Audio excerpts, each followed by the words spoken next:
Hello everyone, myself Nisha Goyal. Welcome to my YouTube channel. तो आज अपन स्टडी करेंगे एक्सचेंज ऑफ गैसेस के बारे में। अपन ने देखा कि जो एक्सचेंज ऑफ गैसेस है, सबसे पहले गैसों का एक्सचेंज कहाँ होता है? अपनी एल्वलाई की जो मेम्ब्रेन होता है और जो ब्लड कैपिलरी उसके बीच होता है। फिर बाद के अंदर जो ब्लड कैपिलरी और जो टिश्यू है उसके बीच होता है। कैसे? जैसे कि एटमोस्फेयर के अंदर O2 का पार्शियल प्रेशर ज्यादा था, पर O2 कहाँ आई? अपनी ब्लड उसके अंदर एल्वुलाई के अंदर आई। एल्वुलाई से O2 कहाँ गई? अपने ब्लड के अंदर गई। ब्लड ने O2 को कहाँ तक पहुंचाया? कहाँ तक उसका ट्रांसपोर्ट किया? उसका कहाँ किया? अपने टिश्यू तक किया। टिश्यू के अंदर फिर कैटाबोलिक रिएक्शन हुई। कैटाबोलिक रिएक्शन से क्या प्रोड्यूस हुई? CO2 प्रोड्यूस हुई। CO2 ब्लड के थ्रू कहाँ चलेगी? अपने एल्वुलाई के अंदर। एल्वुलाई से कहाँ चलेगी? वो एटमोस्फेयर के अंदर रिलीज हो गई। ये जो पूरी प्रोसेस थी वो क्या? गैसों का एक्सचेंज थी। देखते गैसों का एक्सचेंज होता कैसे। तो अपना आज का टॉपिक है एक्सचेंज ऑफ गैसेस। अपन ने देखा था कि जो इंस्पायरेशन और जो एक्सपायरेशन हुआ था वो अपनी हाई कंसंट्रेशन से लो कंसंट्रेशन हुआ था। उसके लिए क्या बना था? प्रेशर ग्रेडियंट बना था। ऐसे जो एक्सचेंज ऑफ गैसेस है ना, उसके लिए पार्शियल प्रेशर बनता है। जैसे ऑटो का हाई, जहाँ पे हाई पार्शियल प्रेशर है वहां से वो अपने लो पार्शियल प्रेशर मूव करती है, और CO2 पे अपने हाई पार्शियल प्रेशर से लो पार्शियल प्रेशर मूव करते हैं। तो अपने ना अब सबसे पहले तो अपन ना इसकी ब्रीफ में स्टडी करेंगे। तो उससे पहले अपन क्या देख लेते हैं इसकी ना, जो O2 और CO2 की जो पार्शियल प्रेशर की जो एल्वुलाई के अंदर, एटमोस्फेयर के अंदर ऑक्सीजनेटेड डीऑक्सीजनेटेड ब्लड के अंदर जो वैल्यू ना वो देख लेते हैं।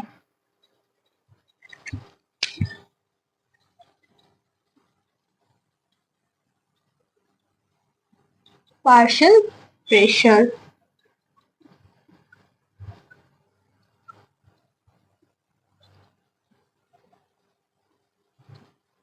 O2 और CO2 का क्या लिख दिया मैंने?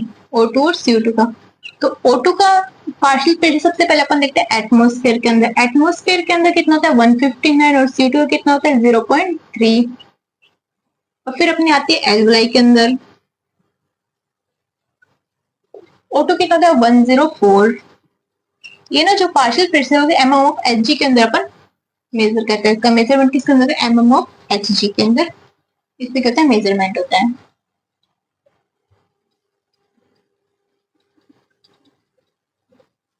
ठीक है, 104 और CO2 का पार्शियल प्रेशर होता है इसके अंदर 40। फिर ऑक्सीजनेटेड ब्लड के अंदर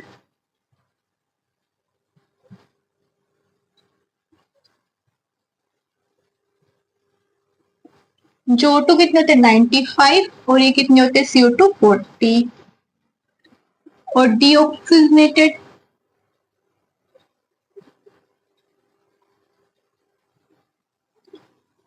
ब्लड के अंदर अपनी O2 कितनी होती है? 40, और CO2 कितनी होती है? 45। और टिश्यू के अंदर भी CO2 की वैल्यू ज्यादा होती है ना, तो CO2 का पार्शियल प्रेशर कितना आएगा? 45, और O2 का कितना आ जाएगा? 40। अपन देखते हैं कि अभी जो O2 और CO2 जो ये गैसेस है वो कैसे अपने पार्शियल प्रेशर के अकॉर्डिंग मूव करती है। तो सबसे पहले ये मानो कि अपना लंग्स है, ठीक है, ये क्या अपना लंग्स है, और ये अपना हार्ट है। हार्ट के अंदर कितने चैम्बर होते हैं? 4 चैम्बर। ये अपना क्या हुआ? हार्ट हुआ। ये ओरिकल हो गया, और ये क्या हो गया? वेंट्रिकल। ये दो क्या है? ओरिकल, तो ये क्या है? वेंट्रिकल।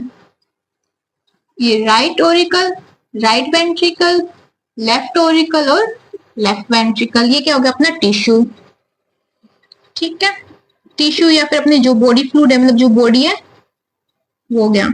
हार्ट हार्ट से अपने बॉडी के अंदर जाता है, उसको अपने मतलब जो अपनी बॉडी टिश्यू से मिलकर बनी होती है, तो ये अपना हो गया टिश्यू।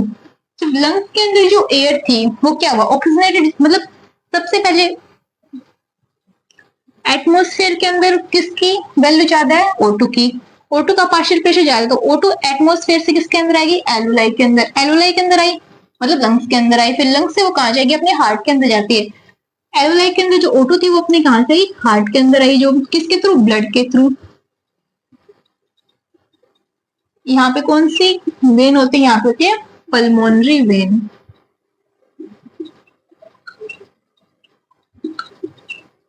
ठीक है, यहाँ से जो लेफ्ट ओरिकल के अंदर, फिर लेफ्ट वेंट्रिकल के अंदर आई। लेफ्ट वेंट्रिकल से जाएगी अपने टिश्यू के अंदर। टिश्यू इसके अंदर क्या? ऑक्सीजनेटेड ब्लड है ना, ऑक्सीजनेटेड ब्लड। O2 की वैल्यू कितनी है इसके अंदर 95 mm ऑफ Hg और CO2 की 40 mm ऑफ Hg।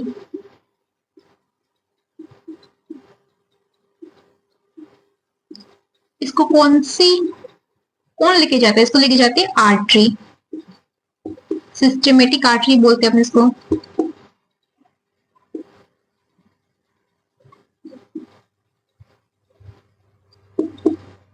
ठीक है, अब यहाँ पे क्या हुई? कैटाबोलिक रिएक्शन हुई। कैटाबोलिक रिएक्शन के O2 यूज हुई, क्या प्रोड्यूस? CO2। CO2 किसके अंदर चलेगी? ब्लड के अंदर। ब्लड क्या होगा? डीऑक्सीजनेटेड ब्लड हो गया। तो डीऑक्सीजनेटेड ब्लड कहाँ जाता है? अपने हार्ट के अंदर जाता है, राइट ऑरिकल के अंदर। किसके थ्रू जाता है? सिस्टमेटिक वेन के थ्रू।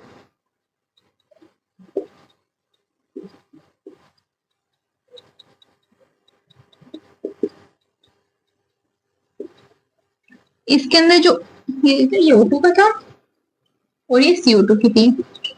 इसके अंदर जो O2 है वो क्या है? 40 mm ऑफ Hg और CO2 का क्या है? 45 mm ऑफ Hg। फिर ये राइट ओरिकल से किसने? राइट वेंट्रिकल के अंदर। फिर राइट वेंट्रिकल से जो डीऑक्सीनेटेड ब्लड था वो अपने लंग्स के अंदर जाएगा। किसके थ्रू जाएगा? ये जाएगा पल्मोनरी आर्टरी के थ्रू।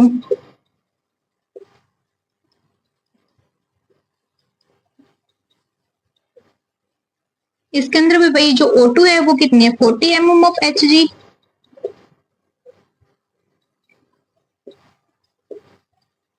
और CO2 कितनी है? 45 mm ऑफ Hg। ठीक है, अब लंग्स के अंदर जाएगा। लंग्स के अंदर क्या होगा? लंग्स के अंदर CO2 थी, वो एटमॉस्फेयर के अंदर रिलीज हो जाएगी और O2 है वो वापस कहाँ चली जाएगी? पल्मोनरी वेन के थ्रू। ऐसे पल्मोनरी वेन फिर सिस्टमेटिक आर्टरी के थ्रू ऐसे टिश्यू तक पहुंचेगी, ऐसे मूव करती रहेगी। तो कैसे हो? जैसे O2 के अंदर किसकी वैल्यू ज्यादा, मतलब कि एटमॉस्फेयर के अंदर O2 की वैल्यू ज्यादा थी, फिर वो एल्वोलाई के अंदर आया, फिर वो कहाँ गया? O2 ऑक्सीजनेटेड ब्लड के अंदर गया। ऑक्सीजनेटेड मतलब ऑक्सीजनेटेड ब्लड के अंदर क्या हुआ? फिर वो टिश्यू के अंदर गया। टिश्यू के अंदर कैटाबोलिक रिएक्शन हुई। कैटाबोलिक रिएक्शन से CO2 प्रोड्यूस हुई। जब CO2 ब्लड के साथ मिली तो ब्लड क्या हो गया? डीऑक्सीजनेटेड हो गया। फिर वो कहाँ गया? अपने हार्ट के अंदर गया। हार्ट से कहाँ गया? लंग्स के अंदर गया। वो क्या हुआ? ऑक्सीजनेटेड हुआ। फिर वापस कहाँ गया? अपने हार्ट के अंदर आ गया। फिर वापस कहाँ चला गया? टिश्यू के अंदर चला गया। मतलब ये पूरी प्रोसेस चलती रहती है। इसी के थ्रू जो O2 और CO2 का वो क्या होता है? एक्सचेंज होता रहता है। सबसे पहले क्या हुआ? लंग्स में लंग और जो ब्लड था उसके बीच, और फिर यहाँ पे किसका हुआ? टिश्यू और ब्लड के बीच हुआ। तो मतलब O2 और CO2 का एक्सचेंज कितने बार? 2 बार हुआ।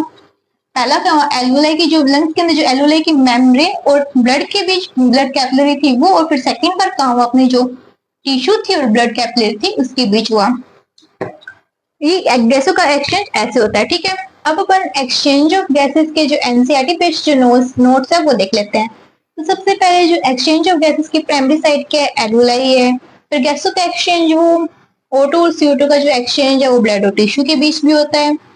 तो alveoli are the primary site of exchange of gases. Exchange of gases also occur between blood and tissue.